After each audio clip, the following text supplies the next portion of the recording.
meeting so that we could have a quorum, summer being a busy time. And introductions are the first item. I'm Nancy Moe, I'm vice chair of the board, our chairperson. Carl England is out of town. And we'll have introductions from Ruth King, board member. Melanie Brock, board member. Chris Bean, MRI staff. Leslie Marsh. MRI staff. Annette Marshall, MRA staff. Jill Dunn, MRA staff. Todd Gass, MRA staff. Grant Key with the Missoula Redevelopment Partnership. Julie Lacey with the Missoula Redevelopment Partnership. Erin Payton with the Office of Housing and Community Development. David Gray with DVG Architecture and Planning. David Erickson, Missoula. Matt Newman, Missoula. Thank you. Irving. Oh, Buchanan, MRA staff. Tasha Jones, MRA board. Sir? MCAT. Thank you. We have approval of minutes for the July 18, 2019 regular meeting. Any corrections or additions to the minutes? Is there a motion for approval? I move that we approve the minutes. I'll second it. Is there further discussion? All those in favor say aye. Aye. No opposed. Thank you. And we also have special board meeting minutes for August 19. Are there any corrections or additions to those minutes? I wanted to clarify on page 4 in the first full paragraph. Toward the end of that paragraph, the paragraph starts, England wanted to clarify, and at the end of that paragraph it says, the second to last sentence, MRA is the implementer of the transfer, but only, I would like to delete, it has the request from the city and insert, so it reads, but only because the city council approved or will approve the remittance and forward it to MRA. The reason for the clarification, and actually what this paragraph is about, is that MRA is not the entity that initiates the remittance. It is just the implementer, and the state council is the entity that decides on this sort of remittance. So with that clarification, is there any discussion? Is there a motion then for on the minutes? I wasn't there, so I don't think I should make the motion. Okay. I'll move to approve the minutes, please. I'm going to try to get the mayor, so somebody has some public comment. And is there a second? I wasn't there either, but I'll second it. Okay. Is there further discussion? All those in favor say aye. Aye. Thank you. Is the seat taken? So is there any public comments or announcements? Hearing none. We'll go into our action items, and the first item is on housing policy implementation.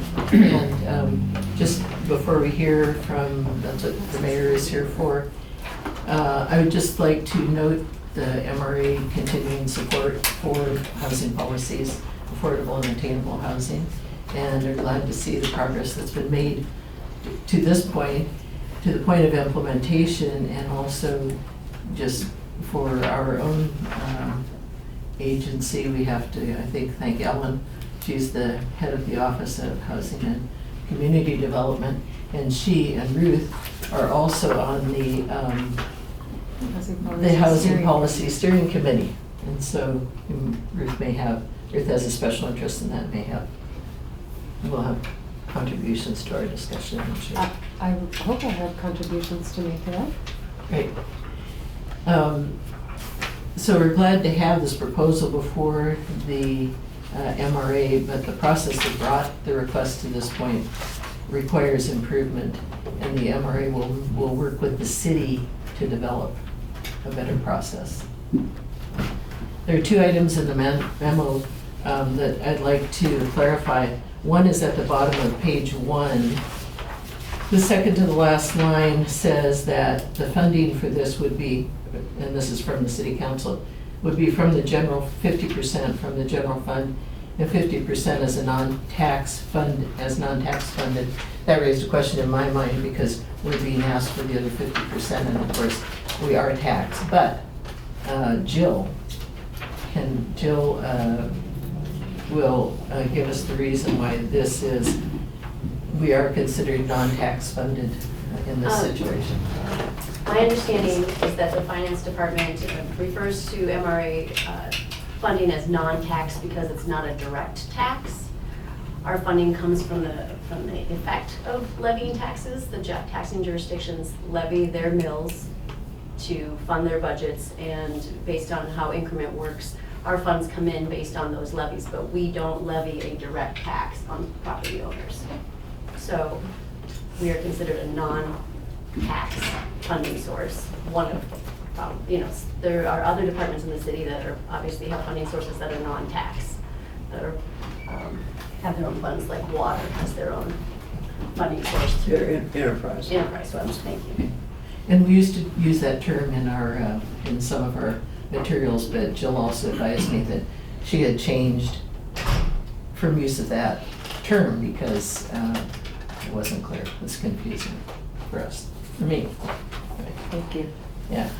Then the other item I'd like to clarify is the recommendation, and that if we get to a motion, I recommend that the motion be that MRA approve a grant to the city in an amount not to exceed the amount and the rest of the language of the staff recommendation, because the grant properly identifies the action that's going to be taken by MRA and gives substance to what's happening rather than that it's just a request. So, Ellen, this is your memo and presentation, please. I don't know that there's much to add beyond what's in the memo. This is a request for funding in whatever format we want to make it, whether it be a grant or some other form. We usually just figure out what works the best depending on the circumstances. But I do think that implementation of this housing policy and implementing it as quickly as possible is pretty critical right now. We've got momentum from having developed a housing policy. We've got it's been adopted by the city council fairly recently, and so filling a position that will allow us to get really serious about implementation before that momentum dies and before 3 other high density projects come up is pretty important. So I think that we have a commitment to housing, as you pointed out, and this is going to be a great tool for MRA once it's in place. It's going to make what we do a lot easier, and we can probably begin to become more proactive, which we have wanted to do, but haven't because of lack of policy. Mm-hmm.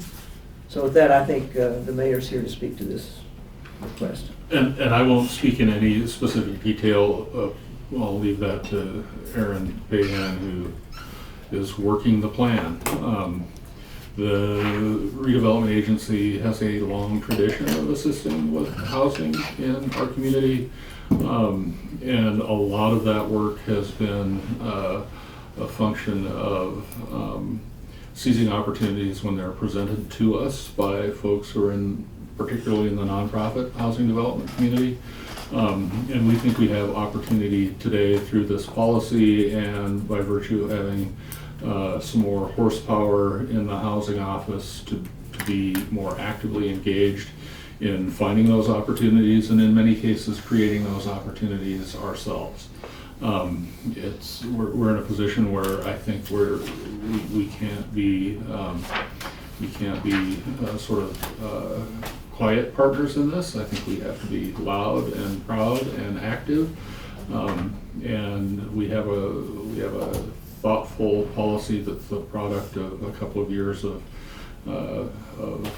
I think intensive community conversation, and so this position helps move that policy forward and also helps us coordinate. An hour ago I was in a room talking about development standards and subdivision regulations that we hope to align with our interest in producing more housing stock.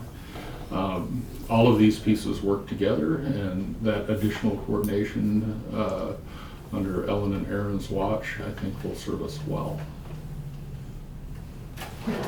And then, Erin, you want to move up to the table here?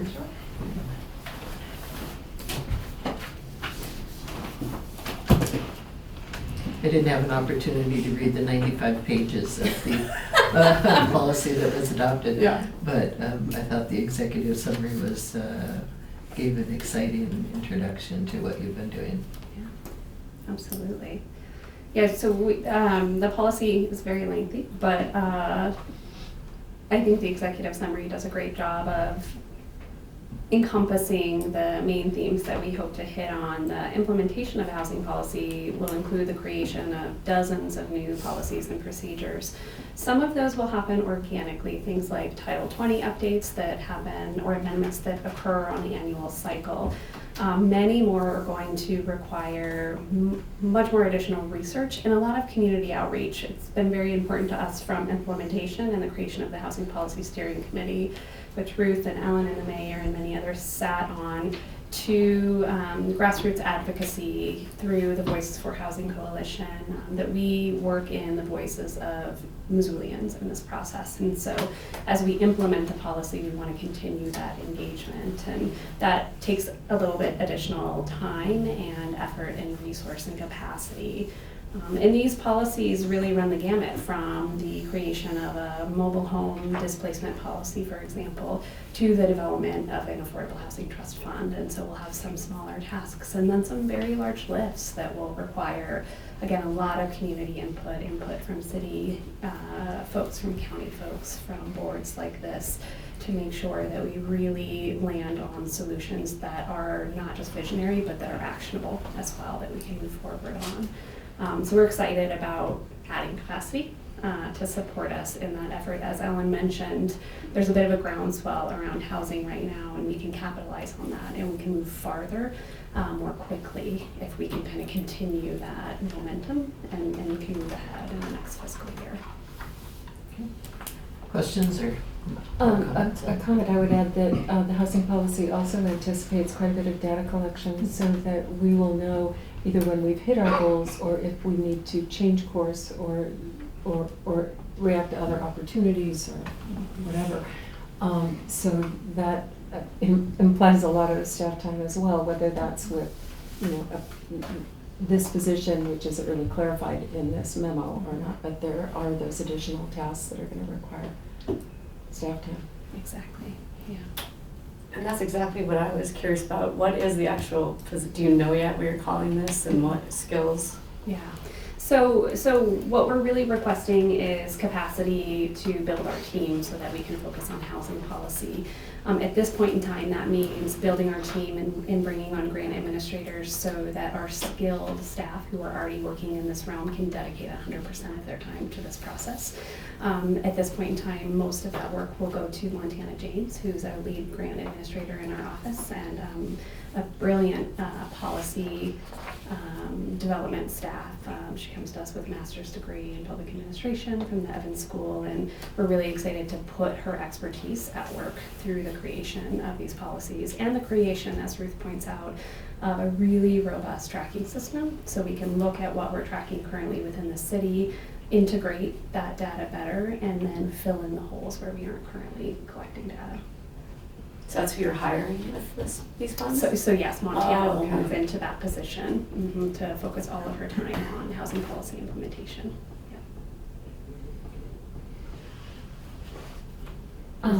Another comment, whether it's grant funded or however you designate it, personally my concern is that it's not enough. But this would be an actual full-time position with the city, so after 3 years, it's not like it goes away. It may change or it may become fully funded by the city or something like that. In the meantime, if there are changes in the costs of benefits, for example, increases in any of those would be picked up by the city? Mm-hmm. Yes. Mm-hmm. Yep, the normal cost of living increases and benefits and things like that would be assumed by the general fund portion. Okay. So does this $30,000 or total of $60,000, does that include fringe benefits? It does. Mm-hmm. Yep, that's the full cost of the position. Okay. Yep. the 90,000, right? This is 3 years. Oh, Well, that's our, Yeah. All right, our yeah, 50%. yeah, I was thinking of the annual.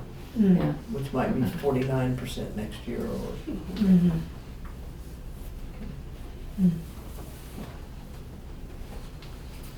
I'm still not sure it's enough, but. You are welcome to grant more. Well, I think what's happening here is that, and correct me if I'm wrong, Montana is being shifted from being a grants administrator to Right. housing policy implementer, and a grants administrator will be hired, and that's a lower paying position. To Is that- backfill for that. Right. Absolutely, yeah. Yeah, Okay. Yeah, we're creating capacity right. to make sure that we're staffed correctly. Okay, Thank you. I understand that, thank you. Are there other questions? Is there a motion? Yeah, I'll move for the board to approve a grant to the city in an amount not to exceed $30,000 a year for 3 years, fiscal year 20, fiscal year 21, and fiscal year 22, to provide funding for 50% of a new position in the Office of Housing and Community Development to implement the city's housing policy as outlined in A Place to Call Home. Is there a second? I'll second that. Any further discussion? All those in favor say aye. Aye. Opposed? Passes without opposition. I'm really pleased that the housing policy is at this point. Thank you all for working on it. And anyone associated with that is welcome to leave, but you're welcome to stay if you want to. The next item on the agenda is Missoula Economic Partnership, a request for opportunity zone funding, which affects Erd 2 and North Reserve Scott Street. Ellen, that's yours also. Yeah, and I apologize, I neglected to ask Todd to put the map up on the screen that's attached to your memo, but I think this is pretty easy to follow and understand, even though that would be larger. We've been talking with NEP for a while about how we maximize the fact that we have an opportunity zone in Missoula.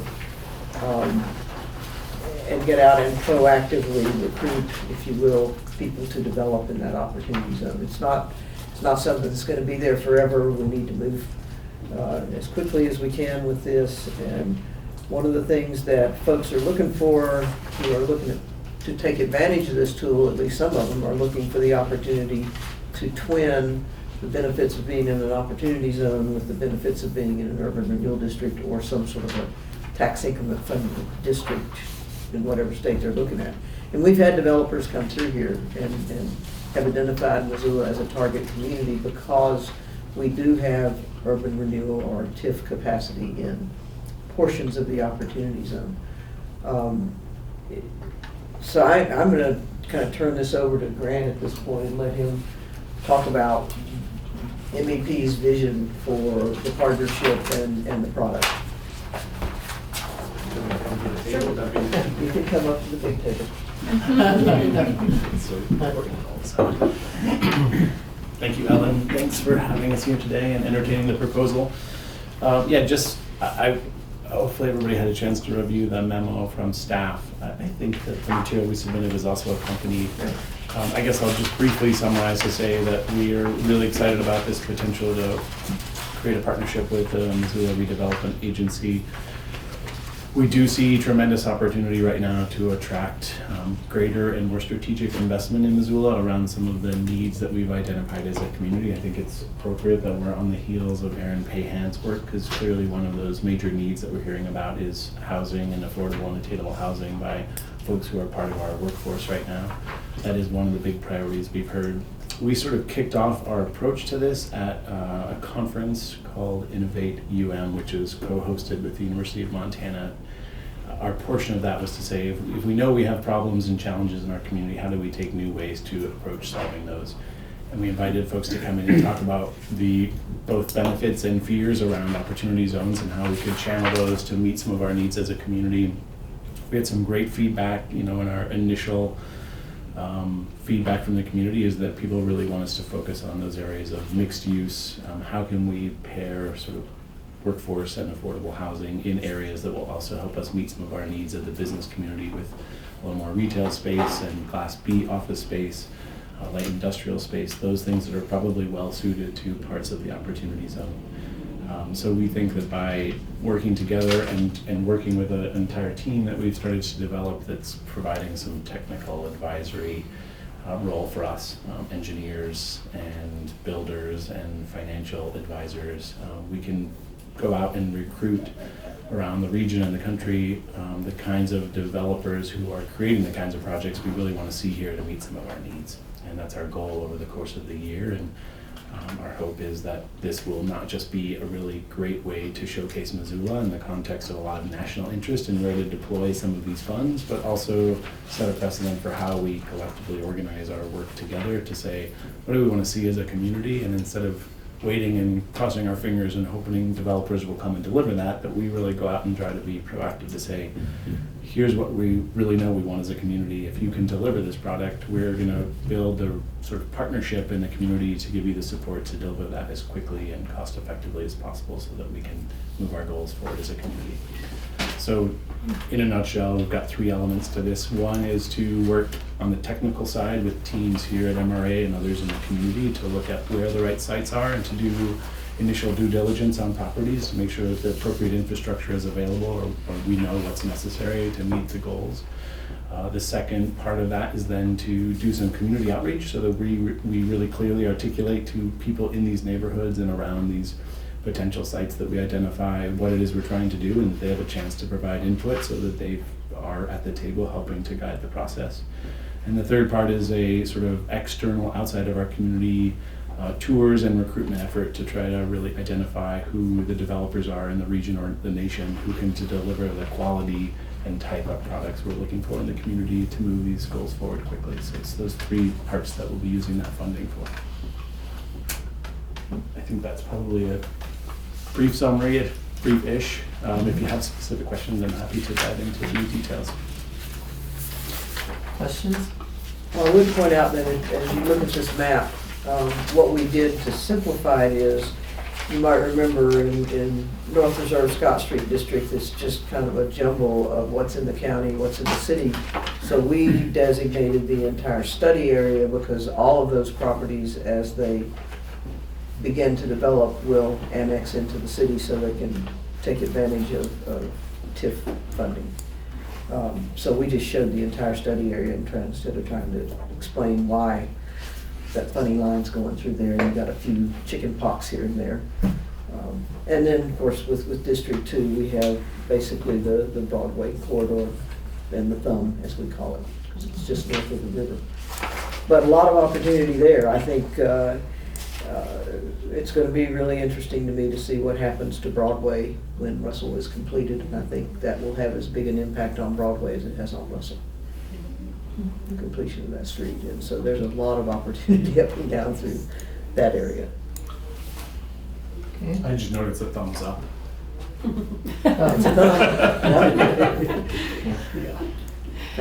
Okay, are there questions? A comment first, and that is that I think this is really exciting to have 2 proactive items on our agenda today, and I just really appreciate that. I'm wondering in terms of the plans that we developed for the urban renewal districts that were approved by City Council, I'm guessing that this will not require any amendment to those plans that would need to be approved by City Council. The only thing that would require action of the council is if we have a major development come in that was not anticipated in those plans. I mean, the Urban Renewal District 2 plan was done in 1990. There may be something that comes along that wasn't anticipated then, and this is normal. I mean, we do this all the time. And then if you have to issue bonds, if you want to fund that project, you go and you amend the plan, which is a pretty simple So process. it would not be amended until there's a project that would potentially require it. Right, Yeah. right. I mean, if we know something's going to happen when we write the plans, like we hoped that the Burke property would redevelop. We knew the bank was gonna be built. Those were, and the parking structure, those were anticipated in the urban renewal plan.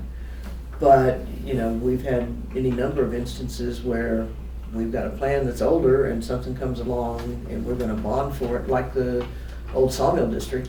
We had to declare that an urban renewal project, because nobody knew exactly what it would be in 1990. Right.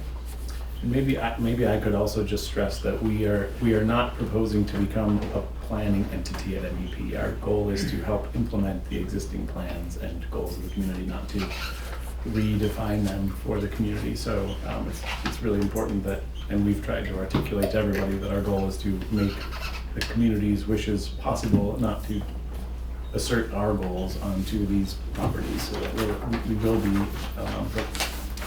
giving a lot of deference to the existing plans in terms of what we try to accomplish. So I'm understanding that, the little bit I understand about opportunity zones is that they were created with an idea that they would create jobs and some low-cost housing were some of the goals that I understood are available with opportunity zones. And so those specifically are two. Attainable housing is one goal that I think the activities of MRA is interested in supporting, and also encouragement of local participation. And I notice on the second page of your that begins with project overview, and at item 3, that item 3 is to host a developer showcase for an audience of 15 to 20. I just want to make sure that local are included in there along with regional and national. Absolutely. I think there's still an opportunity for local. No, I think we would love for these projects to be funded and or developed through local talent and investors. If that's possible, that's great. And what we want to do, what we feel like is the case, is that most of the local community who are in development are aware of the opportunities and are already connected to the community here. What we're trying to do is take all of that knowledge, but also go out and recruit others who are maybe not familiar with Missoula to make sure that we have every opportunity to fulfill some of these goals. So this is not in any way meant to exclude anyone locally from participating. It's meant to expand and broaden the pool of people who may be willing to and able to commit either funding or expertise to develop some of these projects. And I think, you know, correct me if I'm wrong, but time matters with the opportunity zone. Mm-hmm. When you get in dictates how much benefit you as an investor are gonna get.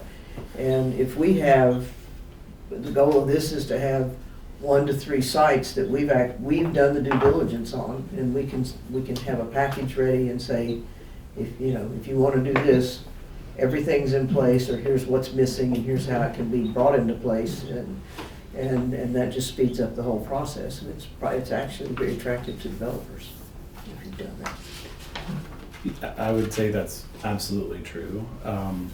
And going back to your point, we will be looking for both developers but also investors. So there are opportunity zones and opportunity funds, and there are funds being established all over the country that are deployed in any opportunity zone. We also have folks on our advisory committee who are connected to some of the local funds. So it may be the case that we're able to attract local funding to facilitate these projects, but we also, again, want to make sure we're broadening our reach as far as possible to attract as much capital as needed to get the goals accomplished. I will acknowledge, and I think hopefully everyone can sort of be humble in acknowledging that this tool is also kind of so new that there's a lot of uncertainty around it and its efficacy.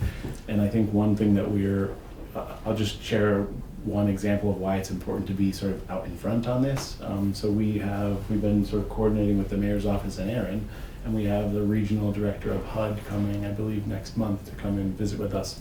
They're now rolling out a whole suite of incentives that are linked to investment in opportunity zones. So being on the front edge of this is attracting a lot of attention just from the agencies that are trying to figure out how to make the most of this tool and encourage the right kind of investment that we all want to see, which is to advance our housing goals and to advance the opportunities for more job growth in the community. Right, because there's a big difference between new business coming in and providing jobs and business relocation.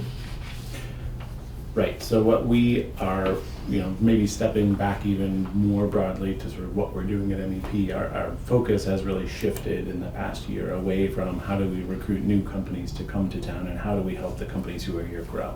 And one of the challenges we're hearing from the companies who are here is that they're running into challenges with space, so they're not able to grow in space to provide the amount of office space they need to grow into, and they're really running into challenges for attracting young professional talent because of the housing costs here and relative to wages. And so we think by being strategic about this, we can actually hopefully tackle both of those challenges at one time. And if we throw a Hail Mary and it lands, then maybe we'll throw some childcare into one of these zones in a way that marries that up too, because frankly those are the three big issues we're hearing about, both from the community that's trying to grow jobs and businesses and the community at large who are trying to live here and make things work. I agree, childcare is huge. So you have a timeline of activities here, and the first section is July to September, and it's September. So have these items listed for that time period been accomplished? I would like to notice that it's still August. Okay. What are you gonna do in the next 2 days, I guess?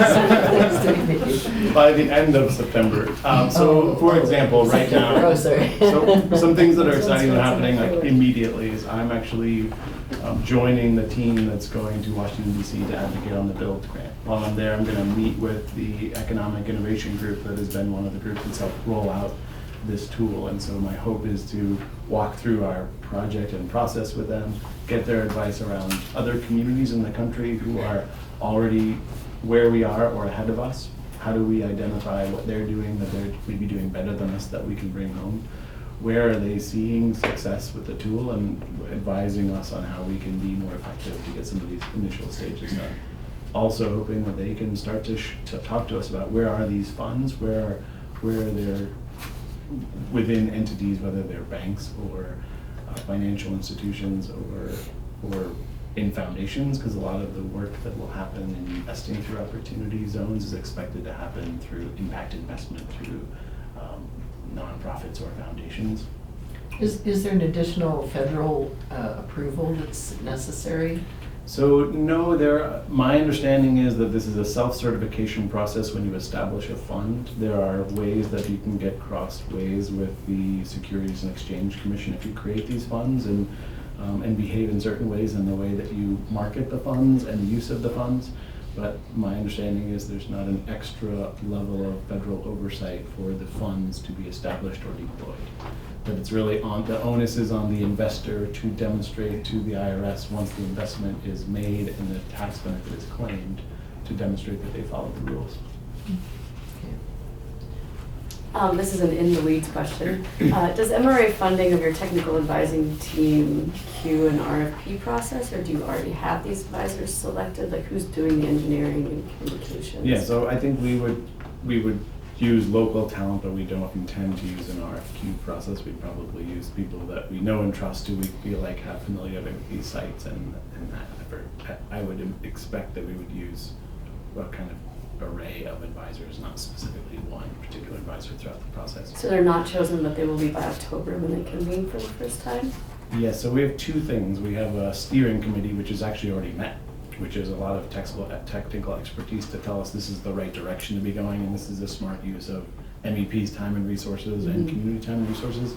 And then we'll be hiring, so for example, right now we have, I think, 2 engineering firms that sit on our steering committee.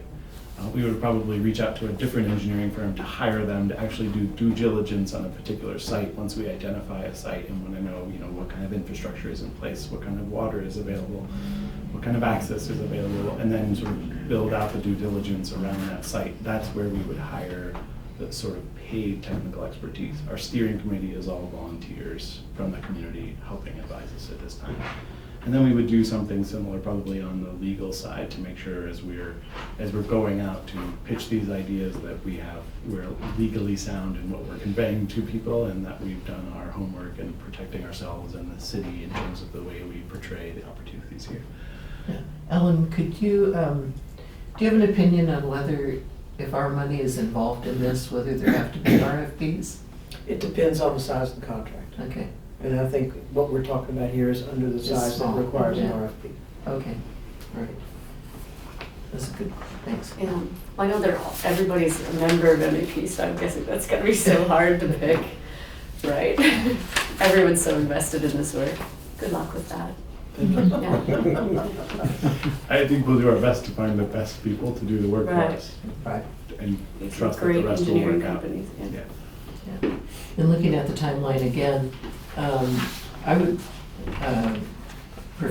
I would like to insert an MRA board update in the October-December time period. We're happy to I know. update you as often as we'd like to be updated. So I we don't would want to like inundate you with that in the, updates, but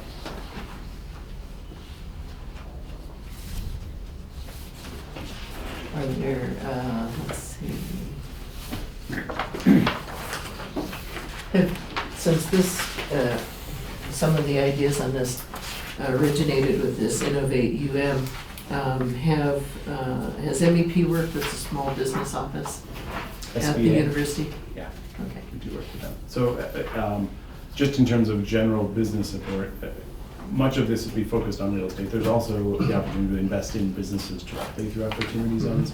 It's not really what we're focused on this element, but we have, in addition to this advisory group helping us focus on this real estate component, sort of element of our work, we have a monthly meeting with all of the sort of economic development groups in the community. It's about 11 or 12 different groups that we meet monthly to talk about what we're doing, what each group is doing, what we're seeing for trends, and Small Business Administration is involved in those meetings. Good, good. Are there other questions?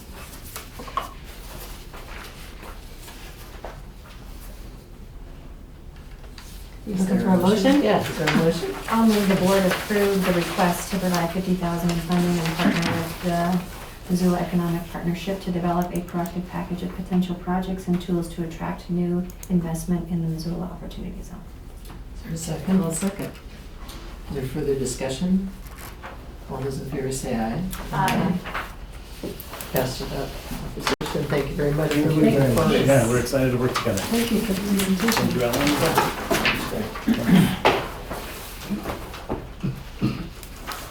All right, and as I said before, you're welcome to stay. Yeah, I'm actually Also curious welcome about to- this, so I'm going to All stick right. around. for now. Okay. The Union Block restoration, Chris? Start off with a little bit of a comment. I think it's interesting that the entire agenda today it doesn't have anything to do with large developers and is all community development in one form or another, including this one, which is a kind of a classic public-private partnership in the offing. As I think most of you were here, but just a quick recap on the building. For a number of years, it's been called the Radio Central Building. It was originally built as the Union Block in 1900.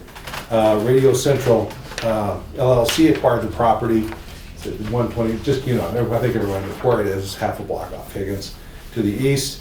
They acquired it in 2018 and immediately started upgrading the interior, which had really suffered a lot of deterioration over the years, primarily in the upstairs. There's 2 floors of office, 3 floors of office, and a ground floor, which has always been retail. While they were upgrading those offices, they looked at the main entry door to the offices, not the retail, and started peeling that away to get to a point where it was handicap accessible and so on. And when they did that, they found that a series of columns that would equate to kind of I don't know, anyway, some columns underneath the metal panels. That started an intensive research into the building conducted by Dave Gray and his team, which I'm stealing from their PowerPoint that they showed a couple months ago. And found that not only was there a building underneath that, which we all knew that there was, but it was magnificent. And so further testing showed that maybe it was salvageable. Maybe there was ways to take those metal panels off of there and actually recover things. What they found was that indeed that's true, but the windows and so on were not, the interesting thing, were actually encapsulated from the inside and outside. So some of it's just a crazy mess in there of how they did that, but it's very well preserved.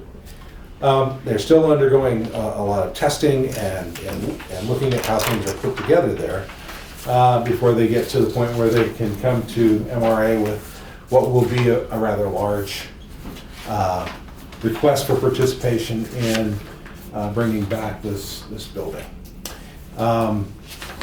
for the community.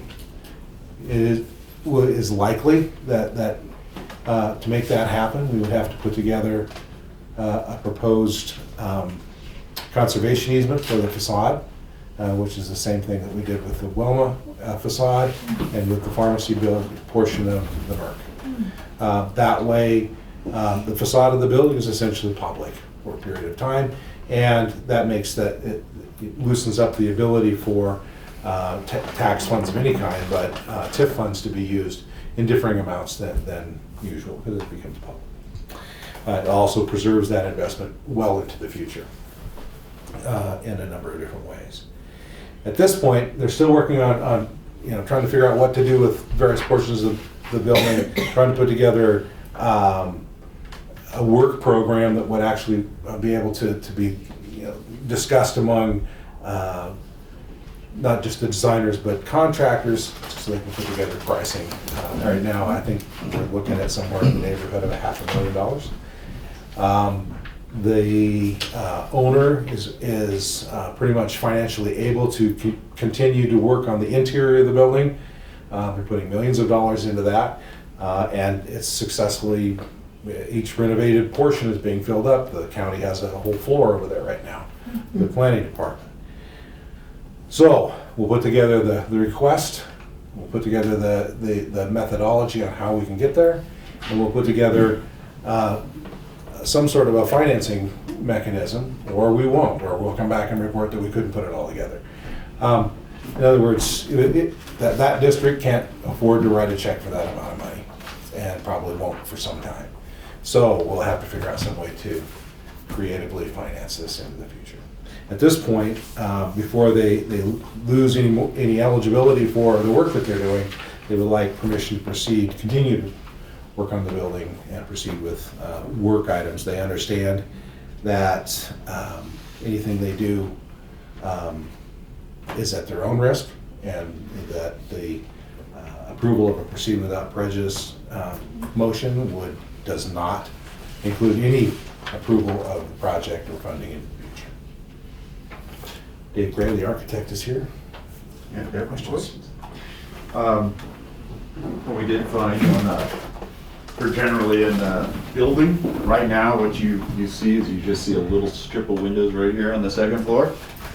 And you see about 1/3 of the upper windows. That's what the current windows are in the modern facade. As we said, we're doing tenant improvements, so the tenant improvement second floor is done. There's a tenant actually for the third floor. We need to get a permit so they can get their tenant built out on the third floor. So we can, it's a lot more complicated, I guess, on the facade than we thought it was gonna be, so. But we need to be able to work in there, and it's gonna impact some things. So if we can get approved, at least to not be taken off eligibility, and then maybe we can come back next month, hopefully, with some funding plans on how we can restore the front of the building. It's truly a beautiful building. We know from here down, it's all stone. This shows dentals, but it's actually a carved stone rope. We were able to take some pictures in a few places. We could squeeze our hand between the metal siding and the outside. So the brick is in beautiful shape. Lots and lots of pigeons have been living between the metal siding and the brick. So some of it's kind of going to take a lot of care to clean. But it really, truly was a beautiful building. You can just see some of the granite work here, and I think here. And then we pulled stuff off just investigating, and we found the Union block carved in granite. It's worth going down there and taking a look at it. Some of the fanciest text I've ever seen carved in granite. So I think it'll be something just really amazing for East Main Street, and basically the new corridor all the way down to the library. Yeah, this is MRA 101 question I should know the answer to. What triggers this not to be just eligible for $50,000 FIP? It would be, but it's such a minute amount compared to what the overall cost is and impact to the community. That it's just not gonna work financially, so. For the developer or? For the developer, So yeah. that's what For the triggers it? develop- If the So, developer is a we big don't project? have a facade improvement program in Yeah, this that's- district, number one. Oh, okay. Number one. So, yeah, and number two, I think we're looking at this, just like we did with the pharmacy and with the Wilma, as historic preservation and restoration, not a facade improvement program.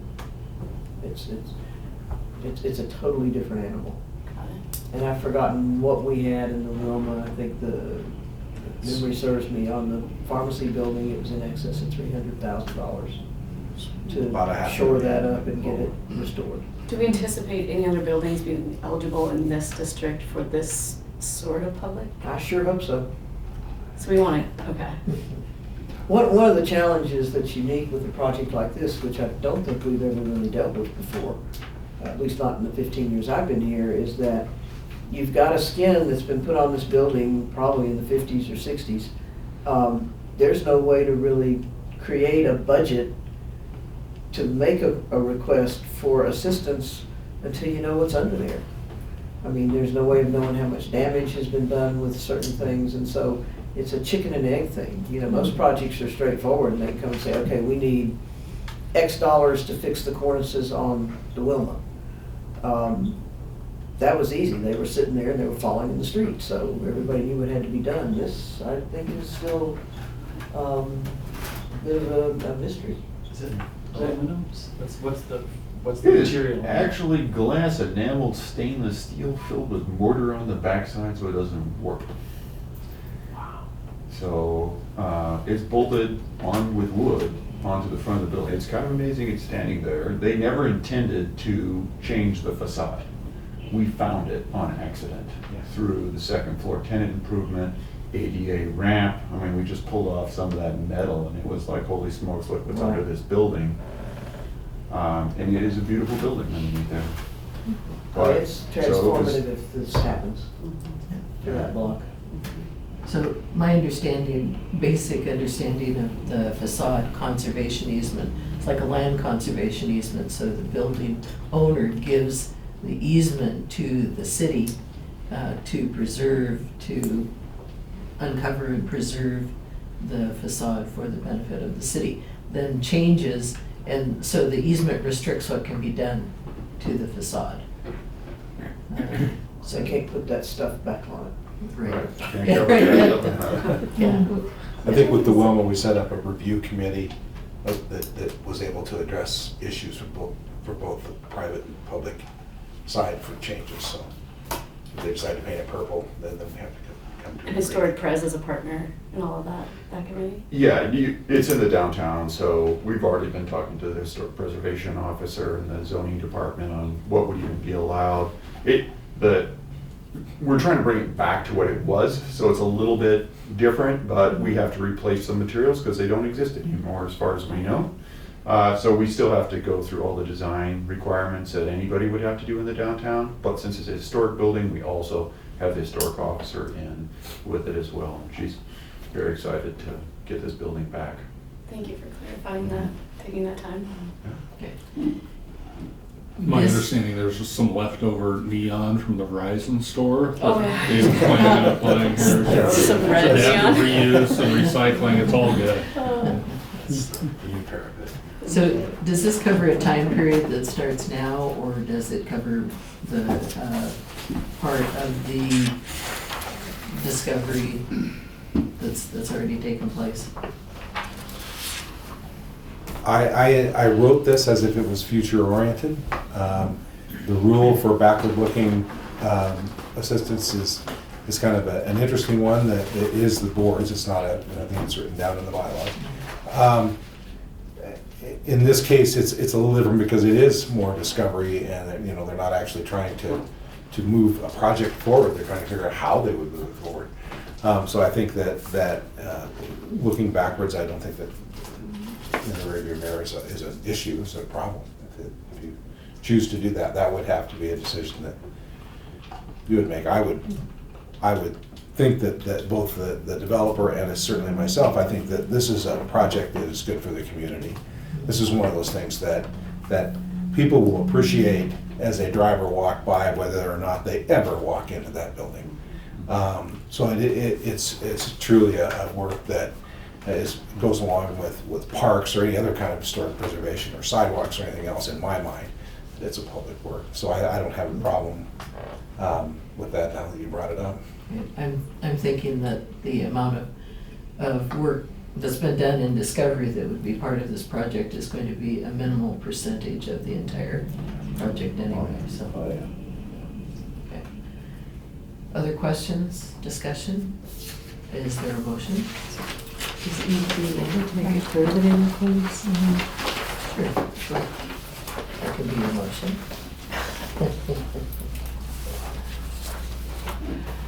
Look at this.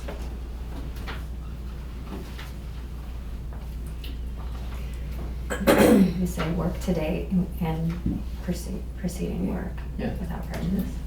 Staff recommends, all right, I'm gonna move that the board approve the request from Radio Central LLC to proceed with work on certain project items without precluding those items from being included in future assistance application for a project at 127 Main Street, also to include items related to the preservation of the facade that have been completed to date.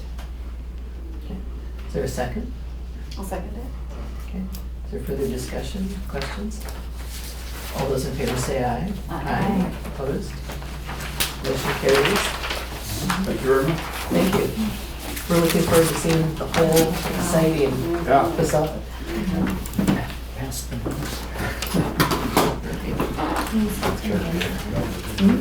Spaces on one side. Yeah. There you go. That's a good idea. Let's go. Okay, and then the next item on our action items, or the final one is, Todd has Route 3 sidewalk, which, although it doesn't have the graphics of the last project, it's still part of our exciting sidewalk project. Well, let's see what I can do. I messed him up here, sorry. Still was good work. Is it in the right spot? Here.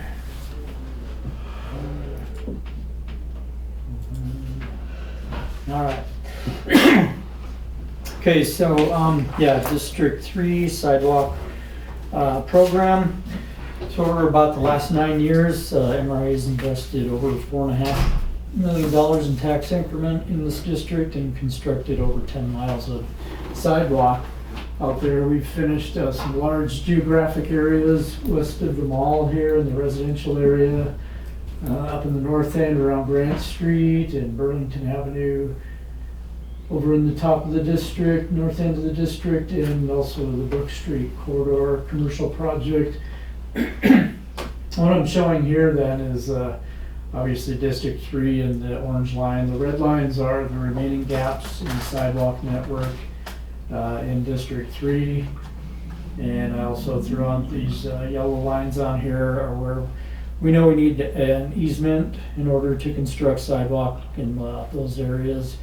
Those properties were actually approached during the Brook Street sidewalk project and at that time had declined to participate in the project, so those sidewalk gaps remain there.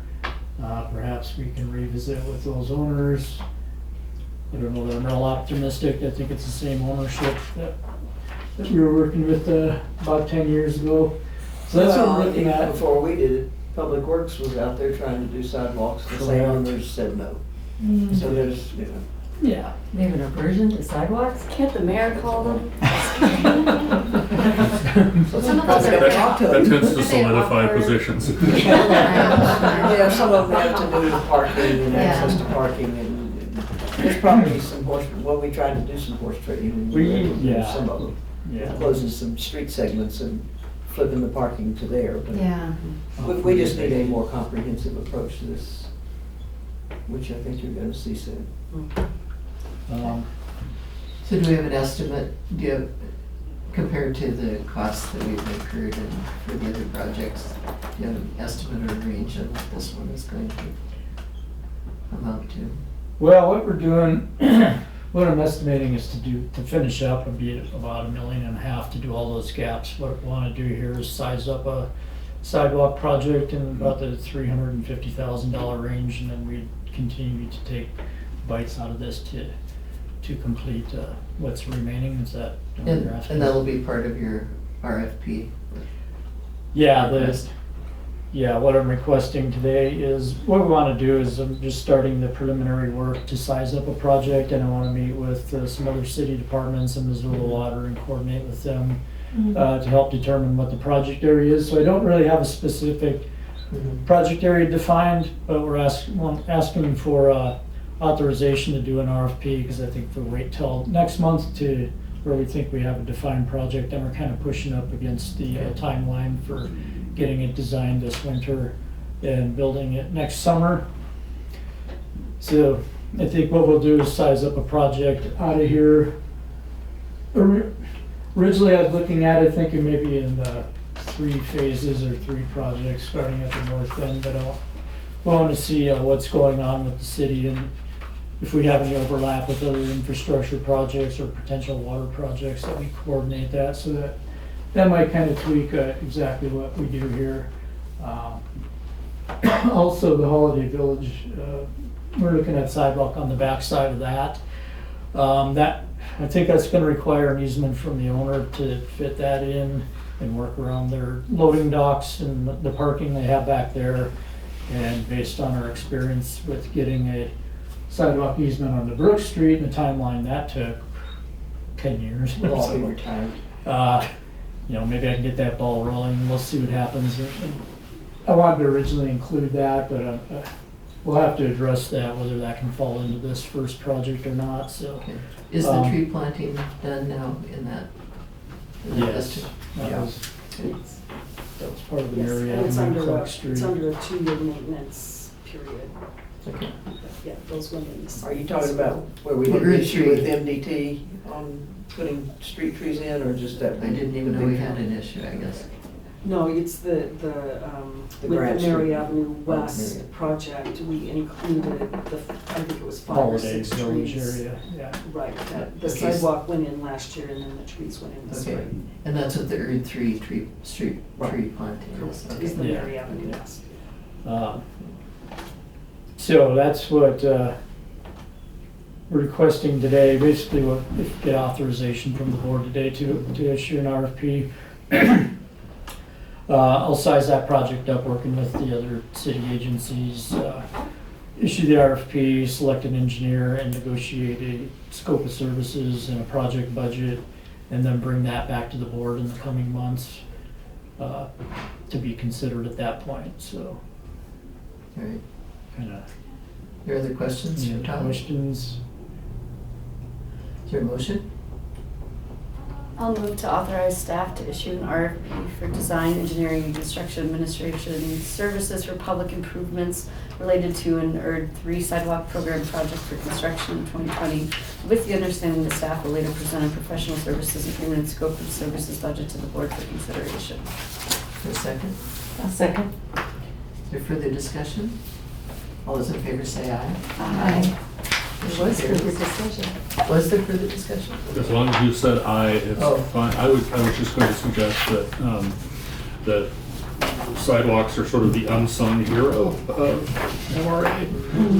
And press isn't in the room, so I'm largely singing to the choir here, but what sidewalks do for low and moderate income neighborhoods is remarkable. What we're able to do now that we have a water utility in addition to a wastewater utility is really combine resources and seize opportunities to do more good in more places, more effectively and less expensively. So it's a great program, and I'm grateful to you all and for Todd's good work in marching it forward over the years. Thank you.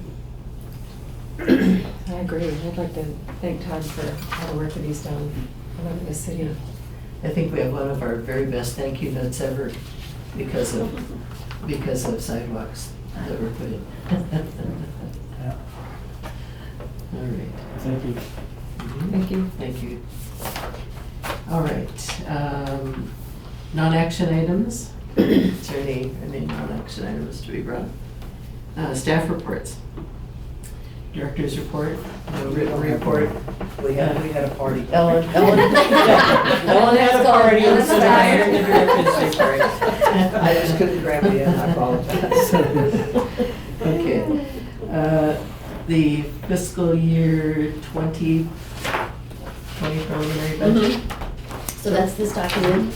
So this is the budget, the MRA budget with the new taxable values. We don't yet have the final mill levies from all the taxing jurisdictions, but this is the kind of the second iteration of our preliminary budget for FY20. So you have a copy of that. If you have any questions, I'm happy to answer those. And will it be in,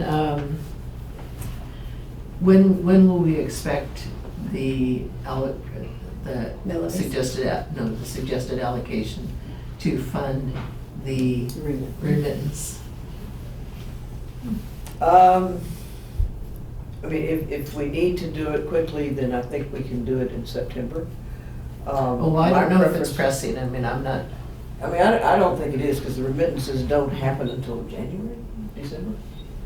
There are two, that it happens in halves, and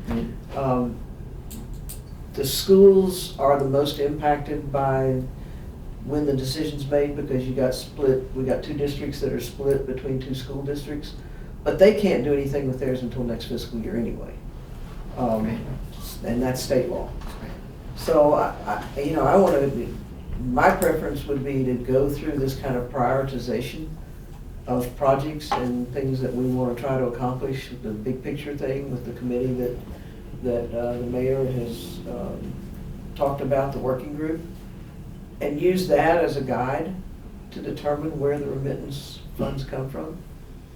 I mean, it's easy to go just take most of it from District 3, but there are potentially some pretty big projects in District 3 that may not hit this year, but could require some commitment. So I'd like to wait a little while until we've had a chance for the working group to at least get started. okay. Okay, with a report to the full board at least by December. I think we're First gonna have meetings to, are we're gonna have January. to figure it out probably in October, November. Yeah. I agree. Because we have the agreements to, We got agreements to get signed Execute. and yeah. Right, okay, all right. Other questions about the budget, or?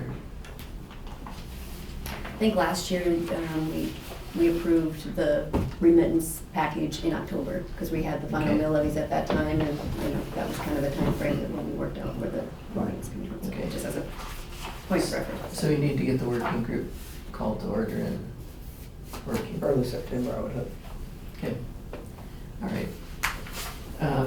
Budget, any other questions on the budget? Budget reports? So you have your rainbow reports, and this is still FY19 coming in, final invoices. You're gonna see transactions kind of in and out. We're pretty close, there's a couple of things that haven't cleared yet, and then we have some, of course, gap entries that happened at the end of the year, and waiting for final administration costs to come in, because once I have that number finalized from the city payroll and all, et cetera, then I have those, and then I can make the transfers between the districts to ERD3. ERD3 carries the administrative costs of the agency, and so we always true those up, and so that's essentially the biggest things that I have left on that. There will be some accruals coming from the taxes that are accrued, that we receive in July and August, that we accrue back to, because we're on a modified accrual basis for MRA as far as our budget, so technical things on the accounting side, but that's kind of where we're at with that. And also in ERD 3 on the MRL park, the construction must be pretty much. It's, We it just hasn't gotten through the report yet.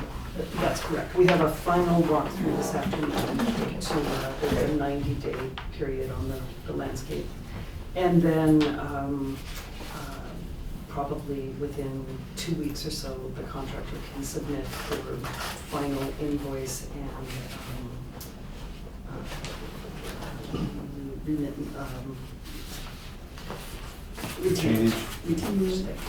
Okay. The finishing touches look great. It's The wonderful. signage isn't and it? everything. We were just playing there the other day. and Really, yeah. It's All well happy used already, feels. that's for Yeah. sure. Yeah. Yeah, Yeah. it's great. It's a really wonderful park. And we found a place for some of the dirt, that big pile. Yeah. It's too much scale. Todd's gonna use it on Wyoming Street. Save some money. Okay, It'll be exciting to see the second half of that Mhm. property be developed. Yes. Yeah. other question on the budget reports then? No, but I'm listening, I'm pleased to see some of these projects done with some savings. Yes.